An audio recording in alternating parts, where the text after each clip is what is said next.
మన సమాజంలో కొన్ని మూఢనమ్మకాలు ఉంటుంటాయి. కొన్ని చాలా వింతగా అనిపిస్తూ ఉంటుంది. కానీ దేవుడు తలుచుకుంటే ఇవన్నీ ఇంకెవరు ఏం చేయలేరు. అనుభవించాల్సిందే. అమావాస్య రోజు ఎస్పెషల్లీ పిల్లలు పుట్టకూడదు అంటారు. అమ్మాయి పుట్టకూడదు అంటారు. పౌర్ణమి రోజు అబ్బాయి పుడితే మంచిది అంటారు. ఇలాంటివి చెప్తా ఉంటారు కదా! ఇది ఎంతవరకు కరెక్ట్ అంటారు? ఎందుకు పుట్టకూడదు? అసలు పుడితే ఏమవుతది?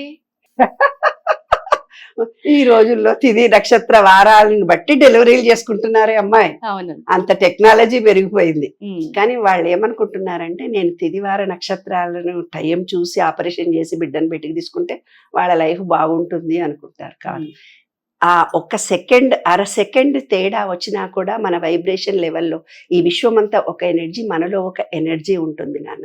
ఆ ఎనర్జీని బట్టే నీ లైఫ్లో నీవు ఎంత ఎనర్జీ లెవెల్తో పుట్టావో అదే నీ లైఫ్గా మారుతుంది. దాన్నే నీ ఉపయోగించుకుంటావు. ఇదంతా సైన్స్. అర్థమైంది? ఆ ఎనర్జీ అంటే ఈ శక్తిని సృష్టించలేవు, నువ్వు నాశనం చేయలేవు. నీకున్న దాన్ని నీవు ఎక్స్పీరియన్స్ చేస్తావు. అదే విశ్వ నియమంలో ఒక నియమం. విశ్వ నియమాల్లో ఒక నియమం. నీవు ఎంతైతే ఎనర్జీతో ఉన్నావో ఆ ఎనర్జీనే నీ లైఫ్ అంతా వాడుకుంటావు. మరి దీనికి నీకు అమావాస్య అని ఎందుకన్నారు? అమావాస్యలో ఆడపిల్ల పుట్టొద్దు, మగపిల్లగాడు పుడితే రాజన్న అవుతాడు, దొంగన్న అవుతాడు అని అన్నారు. అంటే ఏదైనా పెద్దవాళ్ళు అన్నమాట చద్దన్నం మూట లాంటిది అనుకుంటా నేను కూడా. వాళ్ళు కూడా ఏవో అనుభవాలు, విశ్వాసాలు వాళ్ళల్లో లేకపోతే, వాళ్ళ పెద్దలు వాళ్ళకి చెప్పుండకపోతే జరుగుండేది కాదు. కానీ మనకు చెప్పినటువంటి దాంట్లో కొంచెం అర్థాలు మారి ఉండొచ్చు బహుశా. ఏంటంటే అమావాస్య నాడు పూర్తిగా ఈ విశ్వం మొత్తంలో స్త్రీ పురుషులు ఇద్దరం ఉన్నాం కదా. పురుషుడు వెధవైనా గానీ స్త్రీ మంచిదైతే కుటుంబం మంచిగా ఉంటుంది. స్త్రీ మంచిదైతే కుటుంబం బాగుంటది.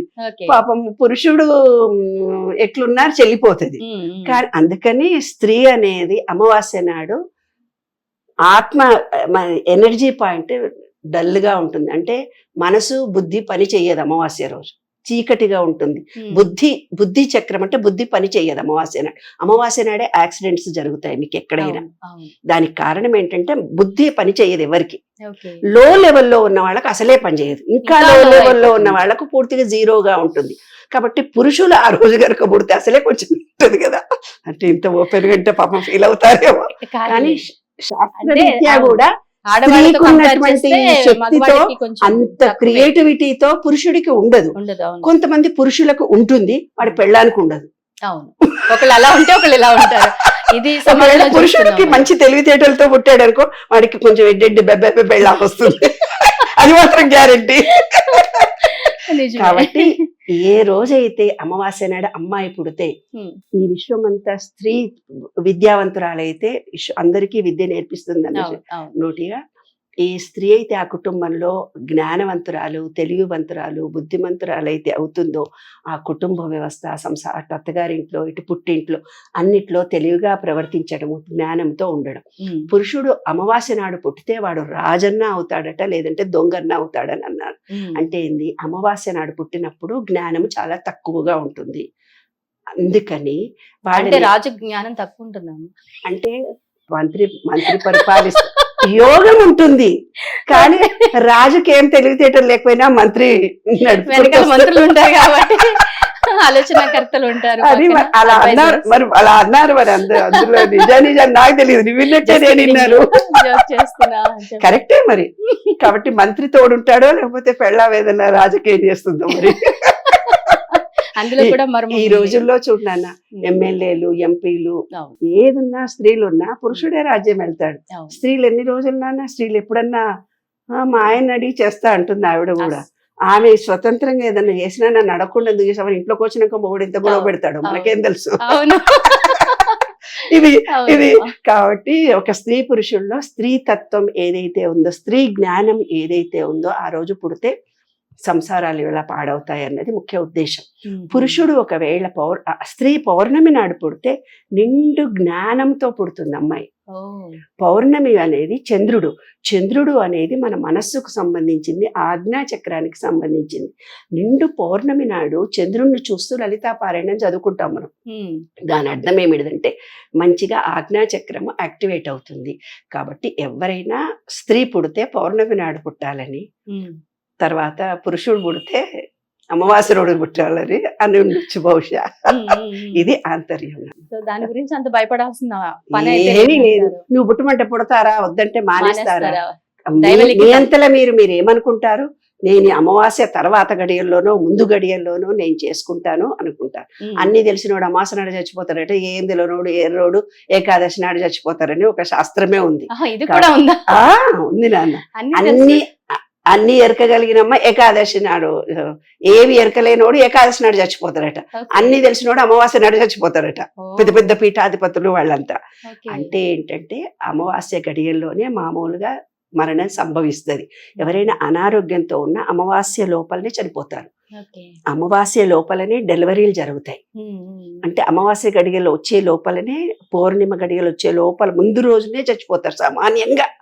అమావాస్య ముందు పౌర్ణమి ముందే చనిపోవడం జరుగుతూ పోతుంది.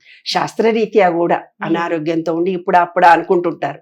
అమావాస్య ఏదన్నా వస్తే అమావాస్య దాటదు, అమావాస్య లోపల చనిపోతుంది. చాలా మంది అమావాస్య అంటే చాలా భయపడిపోతారు. ఏం లేదు, అందుకు మెడ్రాస్ వాళ్ళ, కేరళ వాళ్ళకి చాలా ఇష్టం అమావాస్య. తమిళియన్స్ కి ఎంత ఇష్టం. చాలా పవిత్ర. మరి మనకేమో భయపడుతూ పోతుంటాం. అంటే ఏంటిదంటే అంటే విషయంలో ఏమైనా మార్పులు వస్తాయి? ఎగ్జాక్ట్లీ మార్పులు వస్తాయి, 100% మార్పులు వస్తాయి. మెడ్రాస్ లో ఉండే వాళ్లకు అమావాస్య అంటే రీబర్త్. అవును. మన వాళ్ళకి ఏంటంటే లో లెవెల్లో ఉంటారు కాబట్టి వీళ్ళు అమావాస్య గడియలకి ఆజ్ఞాచక్రం మంచిగా పనిచేయదు. అదే వాళ్ళు ఏమనుకుంటారు తమిళియన్స్, ఇవాళతో ఎండ్, రేపు కొత్త జీవితం. అమావాస్య తర్వాత వచ్చే రోజు చంద్రుడు ఉదయిస్తూ ఉదయిస్తూ వెళ్తుంటాడు. అంటే రీబర్త్. ఈ రోజుతో అమావాస్యతో ఈ రోజు జీవితం అయిపోయింది, రేపు నేను కొత్త జీవితాన్ని అనుభవిస్తున్నాను కాబట్టి కొత్త జీవితంలో గృహప్రవేశాలు చేస్తారు అమావాస్య నాడు. అమావాస్య నాడే పెళ్లిళ్ళు చేసుకుంటారు వాళ్ళకి అది కలిసి.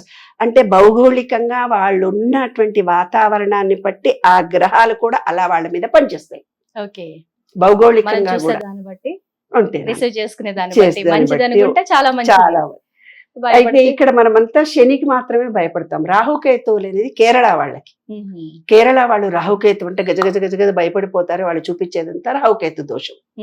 కాబట్టి అమావాస్య, రాహుకేతువు ఇవన్నీ ఆయా ప్రాంతాలను బట్టి, వాళ్ళ నమ్మకాలను బట్టి, వాళ్ళ విశ్వాసాలను బట్టి ఫలితాలు ఉంటాయి.